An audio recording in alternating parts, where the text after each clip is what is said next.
All right, guys, so today we're talking about Copart. Am I the most hated Copart YouTuber? Do I make Copart videos most people hate the most? Probably. Here's what the situation is. Copart sponsors a lot of channels like Sam Crack, Tavarish, Hoovy, Uncle Rich. I think Richard Bills, maybe they sponsor him, I'm not sure. Many, many other ones. And so they're all talking up Copart. You know, it's great, it's great, it's great. But if you watch the videos, they're like, oh, this is great. Then they buy the car and it's a total nightmare. Copart's kind of where cars go to die, we always say. A lot of cars there will get bought or sold on the premise of either they're going to get parted out or somebody has another car like it. They're buying an engine, a wreck car for an engine, and so forth.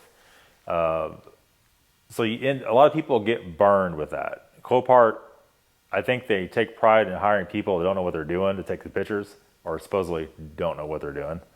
But a lot of them do. You tell by the way the pictures are taken pictures that aren't, they don't show the seats that are ripped, they don't show stuff missing. Or the all-time favorite, you look at all the pictures, everything looks good, and even if you go look at it, and you go actually fortunate enough to win the auction a few days later, which is unlikely, and there's parts missing off the car in a few days span. That's getting to be another problem. Anything loose in the car usually gets picked up. I guess sold by the employees. I really don't know. A lot of Copart employees watch my videos because they're in the comments giving the hate, boys, giving the hate. But we don't care. That's fine. I mean, it is what it is. I think everybody knows what the situation is. So we don't sugarcoat anything. We bought cars in Copart. They were a total freaking pile. A lot of guys say, you have to go look at the cars. You have to go look at, I want to talk about this too, by the way. If you're looking at cars at Copart, you live in a city the car's in, and you live close to the Copart where the car's at, you can just drive over there and look at it. For the rest of the world, that doesn't exist, right? You're not very common. You live in St. Louis or LA, right next to the Copart, where it makes sense to do that. What I mean by makes sense to do that is, let's say we're about 2 hours from the closest decent sized Copart, maybe 2.5. I would say 2.5. So let's say we found an M5 at the Copart. The pictures look good. We want to go look at it. What's going to happen? We're going to stop what we're doing here. Production here stops. We spend at this point in time is probably $70 worth of fuel or more, probably more, to go up there and back, probably $100. All until you get back, you're like, okay, I'm going to buy it, and only to 10 seconds in the auction be outbid by triple the amount it's worth by somebody from Africa or Zimbabwe or Australia or something like that. And so when the Copart guys get in the comments and they say, you got to go look at the car, that's not possible. Now, if you're buying real common stuff, maybe you can find stuff locally.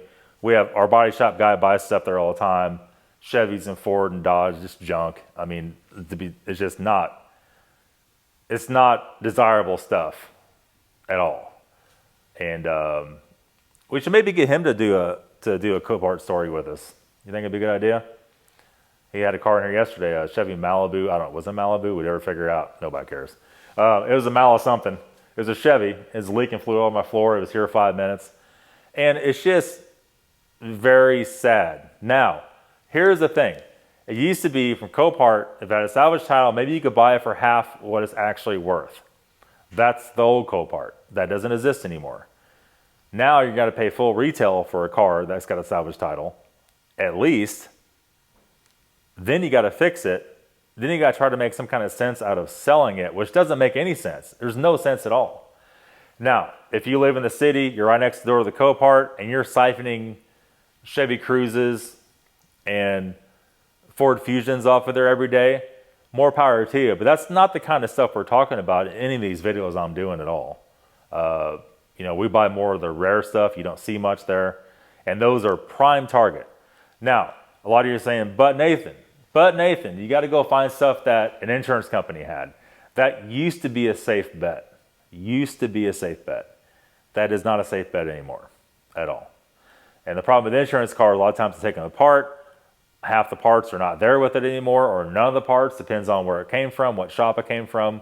And now the insurance companies, I guess whoever is taking stuff apart is caught on to the deal, and they're keeping parts and whatever have you, or not putting stuff back together right, snapping stuff off, taking stuff out of cars. It's a huge problem. The last part was talked about in the last Copart video we did was private sellers or small dealerships buying like a Lambo. We've all seen, who was talking about that? Ed Bolian, I think, was talking about that. Somebody was talking about that. They had a Lambo, it looked fine in the pictures. And what had happened, it had been totaled. And they had essentially glued it back together just enough and welded angle iron. So the whole front of the car looked like there was nothing wrong with it, except a little bit of paint cracking and stuff like that. And when he opened the front, there was nothing, it was just all gone. There was just angle iron holding the whole front of the car up. That was a real bad problem very recently, within the last year. I don't know if they ever put a stop to that or not. I would venture to say Copart did not. They have a tendency to throw their hands up and say, it wasn't me, it wasn't us, I don't know what you want. Can you return stuff through Copart? As a general rule, no, you cannot. There's been a few guys comment and say that they bought something that was totally blown up, and Copart actually let them have a refund because they never moved it off the lot. I'm sure at a loss they let them have a refund, you know, the loss to the buyer. And the Copart fees are just crazy. If you're not a big time dealer and you pay for the big membership, even then you're paying a bunch of fees. The best place, and you may not agree with their policies, which I don't, on Facebook. Facebook has the best hub right now for buying and selling cars. As you know, Craigslist kind of went down the toilet. Once Craigslist started charging to list cars, it was $5 per listing. I don't know what it is now. Overnight, everybody just stopped, went right to Facebook. eBay, I don't know what they are. We haven't listed anything on eBay in so long.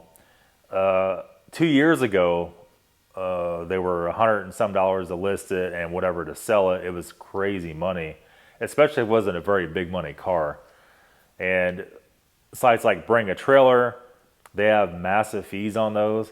One of the guys was telling me in the comments he paid, what, $4,000 to sell his car on there, or something insane. It was so much, I think, to list it, and then you're on a waiting list to list it, and then they get a percentage of the sale. And I guess if you have a crazy money car, it's fine, but that doesn't make a lot of sense. There's other sites too, but everything else seems like it's pretty small. Auto Trader's still a thing. I haven't heard or seen anybody using Auto Trader unless it was a sponsored video by them and YouTubers doing it. We used to find a lot of stuff. We used to find a lot of Porsches on Auto Trader because you could use that Search Tempest site. Search Tempest actually will work. Now they have it set up a little different. We're not sponsored by them, by the way. We heard somebody talking about that, and it brought back memories. We bought a lot of RX-7s, a lot of Porsches and stuff from there in the past. There is a lot better hubs, guys, and it's always better to buy a car from the owner than a dealer or some auction site that's only seen the car and probably never even driven the car, and they're going to try to tell you all about it. That would be a pretty tough job to sell anything like that. If you get to a guy where he's had the car for a few years and he can say, yeah, I've done this, this, and this is when it was done. To me, that's better than any book, because then we can look at the car and verify that. We don't need paperwork for that. But paperwork's always nice, but that's not going to save you a large repair bill. So that's my 2 cents, guys. Another Copart video in the books here from Nathan's BMW Workshop. Hopefully this helped you guys out a little bit. Beware, especially right now, people's trying to ditch cars and get the money. Everybody tells me right now it's worse than it ever has been on Copart and any other auction sites. Beware, because a lot of these dealers, they're not going to lose money. They'll do anything, lie, cheat, steal, beg to not lose a penny. And that's what we're seeing happen right now in the auction market. Thanks for watching, guys. Have a good day.